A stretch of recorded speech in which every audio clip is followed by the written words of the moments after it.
YouTubers, what's up? It is your boy Deluxe, man, giving you back-to-back videos. I just posted my WWE TLC 2015 review. If you have not watched that yet, feel free to pause this video and go watch it, or, watch it afterwards. Or if you did watch it and you're tuning into this video, thank you for watching it. I hope you enjoy this one as well. But this is my review on the Stone Cold podcast interview with Shawn Michaels, HBK, the Heartbreak Kid. It didn't seem like it was live on the network. It seemed like it was taped. But regardless, I have to say, I enjoyed it, man. And this might be because, and I'll be honest with you, this might be the biased side of me, because Stone Cold Steve Austin and Shawn Michaels are two of my favorite wrestlers of all time. Shawn Michaels and Stone Cold Steve Austin are the very first two wrestlers that I watched as a kid. Imagine yourself watching wrestling for the first time. Like, you don't know anything about it, and you're just flipping through channels. I mean, you've heard about it. You've seen your father watch it. You've seen family watching it. But you never had your own personal connection with the product. And then you watch Stone Cold Steve Austin versus Shawn Michaels with Mike Tyson as your very first match. Think about that as an introduction into the wrestling business. That's crazy, man. It really is. So, I'm biased. I'll be honest with you. This interview I enjoyed probably a lot more than most of you did, because it's two of my favorite wrestlers of all time. Number one being, actually, no, I'm not going to do that. Don't make me choose between Shawn Michaels and Stone Cold Steve Austin. Don't. Okay? I guess I would say Shawn Michaels, but I don't know, man. It's kind of funny because it's very telling that both of these guys who came from Texas, Victoria, Texas, Stone Cold Steve Austin, and Shawn Michaels from San Antonio, and me from Houston, Texas natives, I am more drawn to them than anybody else. It's just crazy that it worked out that way. But, this interview was really good. They just talked about his career, talked about the low points, the high points, his inspiration on the business, the people he inspires, his thoughts on the current product, and all that kind of stuff. So let's just go point by point by point. I'll give you my thoughts on what they said and just an overall grading for the entire podcast. And, we can go from there. You guys can tell me down below how you felt about it in the comment section. But, again, it could not have been live, because they did the interview at the Broken Skull Ranch, Austin's Broken Skull Ranch. So I'm assuming it was recorded. It didn't take away from the podcast, honestly. I actually thought it was just fine, recorded or live. But they first start off by discussing HBK's life outside of wrestling, and he's talking about how forming a relationship with his kids and watching them go to college and strive to be successful in life gives him more joy than pretty much anything he's done in the wrestling business. And he's a family man now, man. After you've pretty much sacrificed your body, put it on the line for our entertainment for years and years and years, and you get to a point where him being a millionaire, probably a billionaire, I think he's a millionaire right now, but you get to a point where you're financially stable to live your life beyond wrestling. The one thing you do want to do is be able to sit down with your family and just enjoy life, and he was able to do that. There's only a few people in this business that can say they're able to do that, and Shawn Michaels is one of them. And he didn't talk about, wanting to come back and, coming out of retirement. And he's done it before, but not in this podcast. And just to answer that question, because people have asked me that before, I hope he stays retired. I think Shawn Michaels should never return. As much as I would love to see him come back and have one more match against Daniel Bryan or Triple H, he shouldn't do it. He just shouldn't. Now, if he wants to do that, all power to him. If Shawn Michaels wants to return and have a match, I'm not going to say no. I'm not. And I guarantee you, he can probably still go and have a good match. But, man, if there was anyone I would want to stay retired, it's Shawn Michaels. It's Shawn Michaels, man. It really is. Because he's living the life.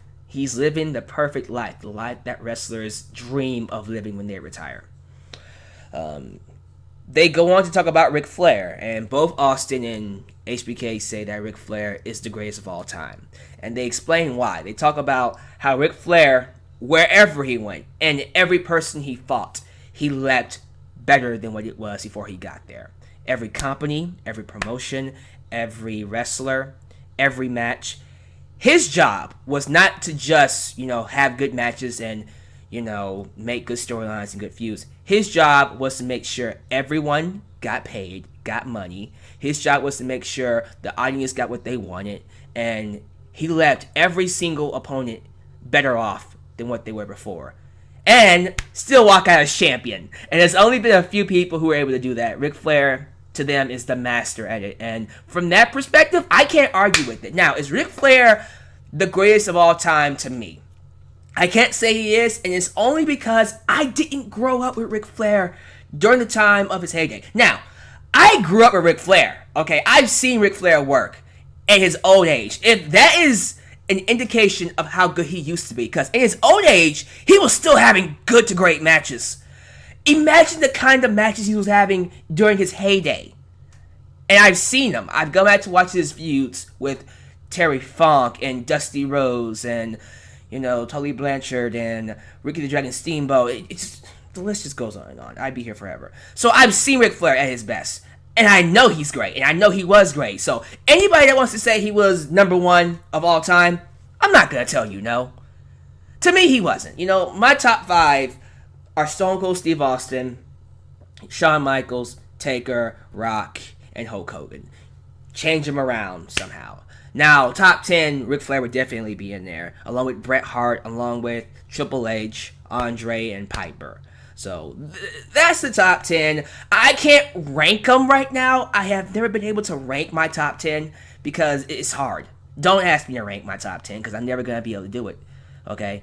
One day I might feel Shawn Michaels is number 1, or Taker's number 1, or The Rock's number 1, or Austin's number 1, and sometimes freaking Flair would jump up to top 5. I don't know. It's hard. I didn't even say Mick Foley. I might have to trade Andre with Mick Foley. Because, again, Andre is someone I didn't grow up with.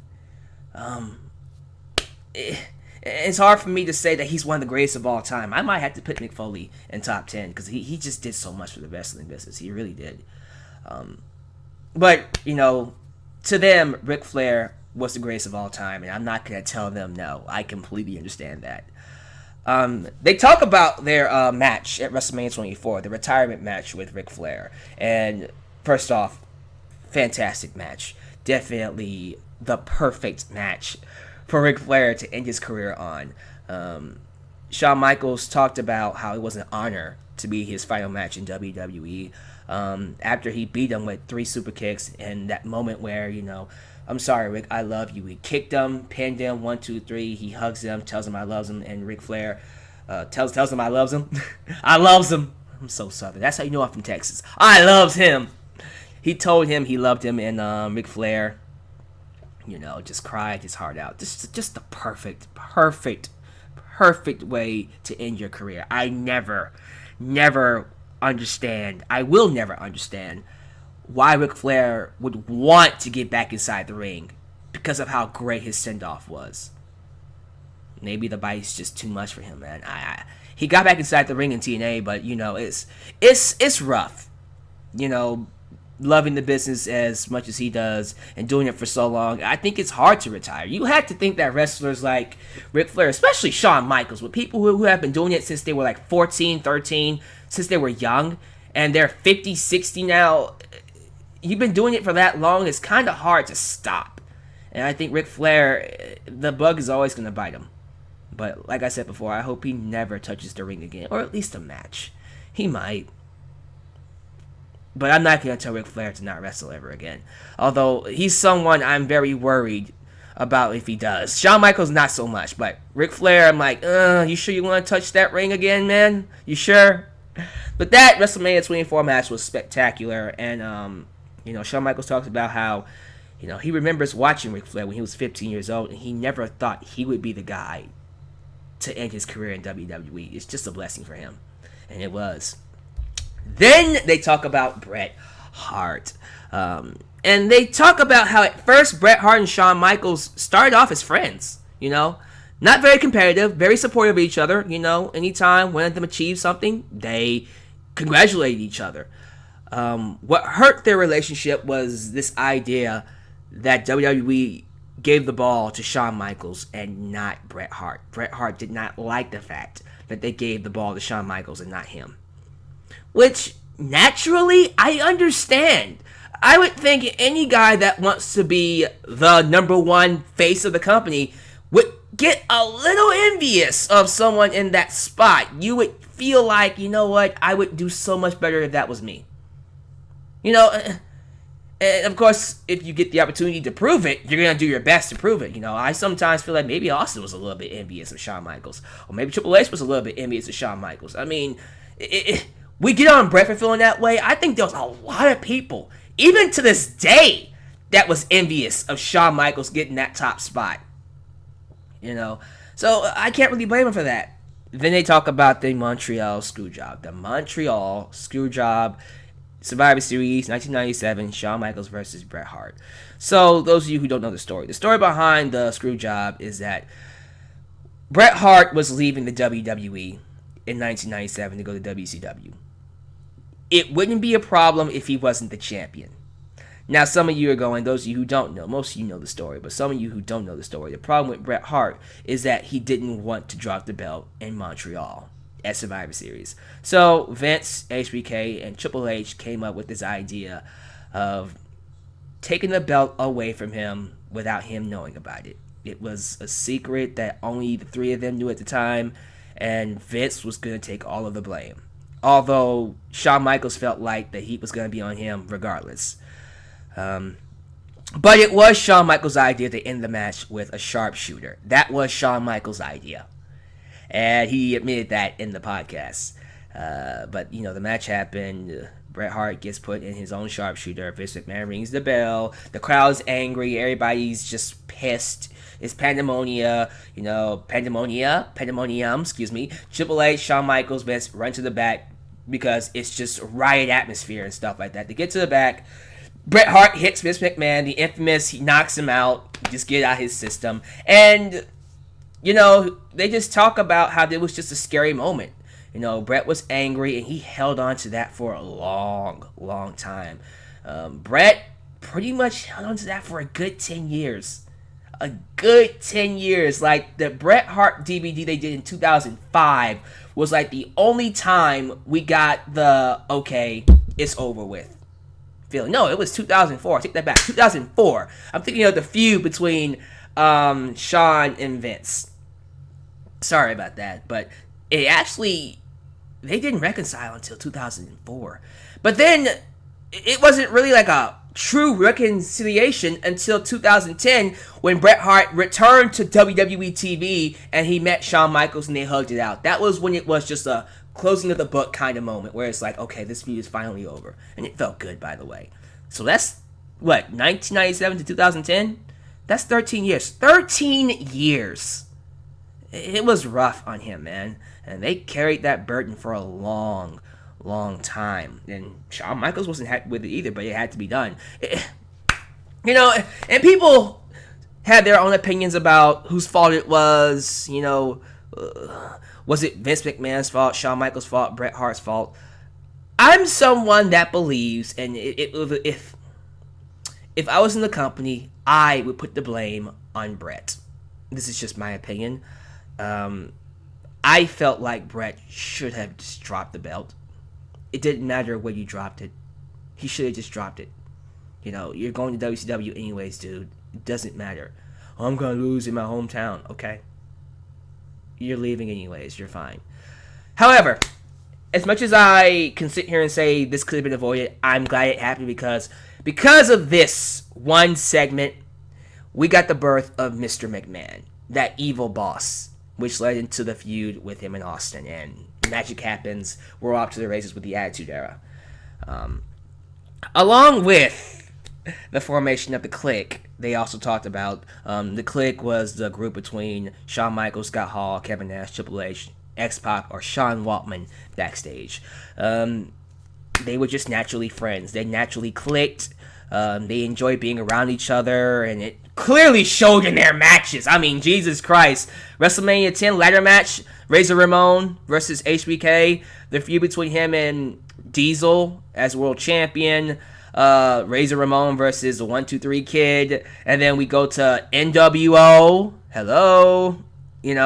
Kevin Nash and Scott Hall. That click, that going on, that was crazy. That also had Shawn Michaels for a time before he went back to WWF to then join up with Triple H, who was also part of the clique. I should have mentioned him. Triple H, Scott Hall, Kevin Nash, Shawn Michaels, and HBK. But, yeah, Triple H, man. He does talk about him next, by the way. But, Triple H, when Shawn Michaels got injured in 1998, after his match against Austin and Mike Tyson, he took that ball and ran with it. He, dare I say, made DX more popular than when he was with Shawn Michaels.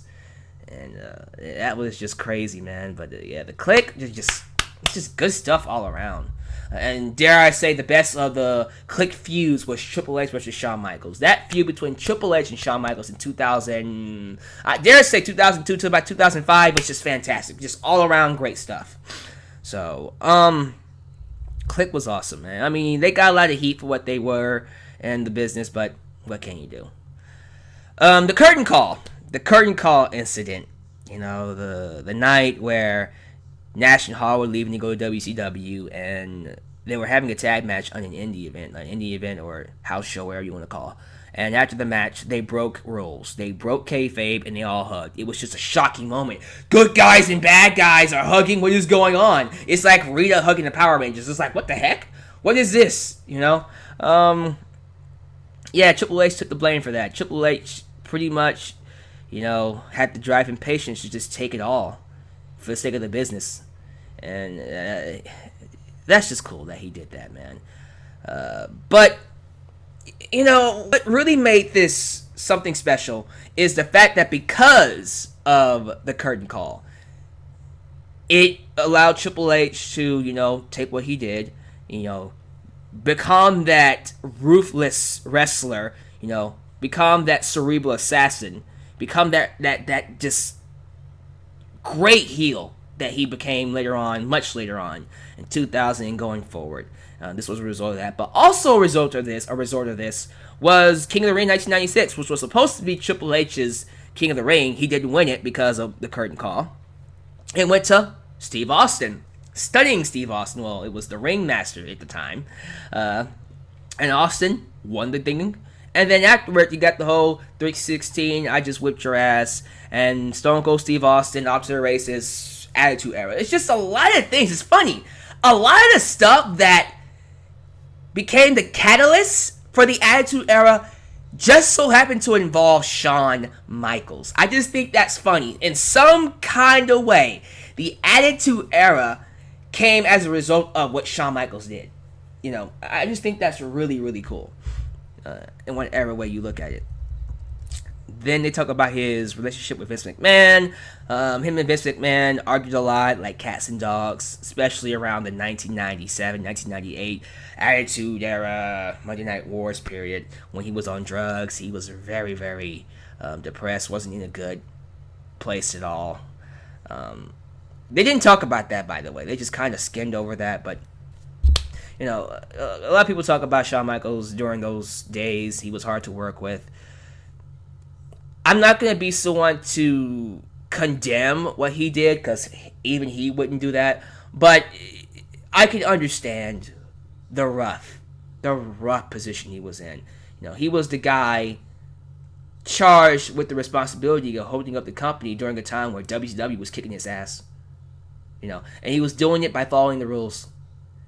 Eventually he broke those rules, which created DX. But, he was in a dark place in his life around that time. He did drugs. It was bad. Of course, after he got that injury, he became a Christian. He came back a lot stronger than ever. A much better person in 2002. And his relationship with Vince McMahon, as a result, improved. They were close. They became really, really close because of that. He talks about being an inspiration to other wrestlers. He thinks he's awesome. He talks about talents like Ziggler and Rollins and Ambrose and Bray Wyatt, who,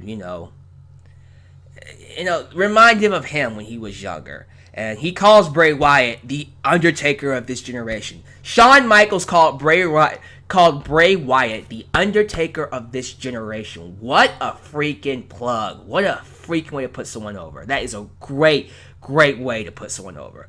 And then he talks about Dolph Ziggler. He says Dolph Ziggler is a great talent, but he tries too hard to be like him. And he does.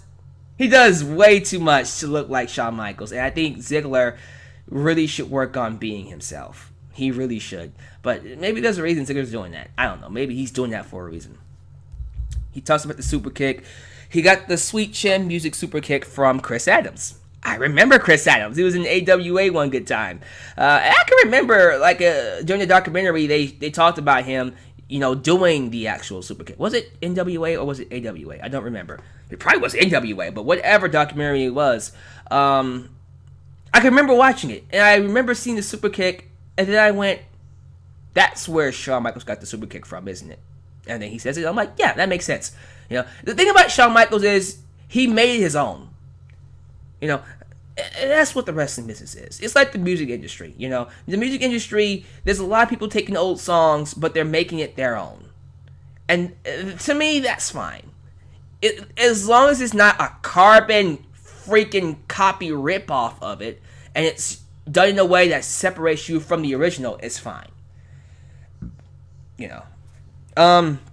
They talk about the 1998 WrestleMania 14 match, Austin versus HBK, the first match that I saw that got me into the wrestling business and became a wrestling fan of. They said it was an electric atmosphere, great storyline with Mike Tyson, and despite HBK not being in a good place, he says that's one of the highlights of his career. One of the highlights of his career. And then they ended with his thoughts on his career, and he says he's content. He loves his life, and he looks back on his wrestling career with fond memories. And I gotta say, man, Shawn Michaels was always great. He's going down in history as one of the greatest of all time. But to me, the icing of the cake, the part of his career that was truly his best was when he returned after his injury. He was awesome. 1998, 1997, 1996, 95, so on and so forth, and even during the tag team with Marge and Eddie. They touched on that, by the way, just a little bit, though. But to me, his run from 2002 to about 2010, where he retired, that to me was like the crux. That was Shawn Michaels' legendary status career, And again, it's me being biased, but my first WrestleMania had Shawn Michaels versus Undertaker at WrestleMania 25. That legendary match lives on with me right now. So, I'm sorry if you guys feel like I'm not being objective enough about this interview, but I'm doing my best about it. But at least I'm being honest with you and telling you that I'm biased about it. But when you watch a performance like that from Shawn Michaels live, it's really hard to not say he's not one of the greatest of all time. You had to just look at him and go, definitely one of the greatest. But yeah, that was the interview, man. I felt like it was done very well. I enjoyed it.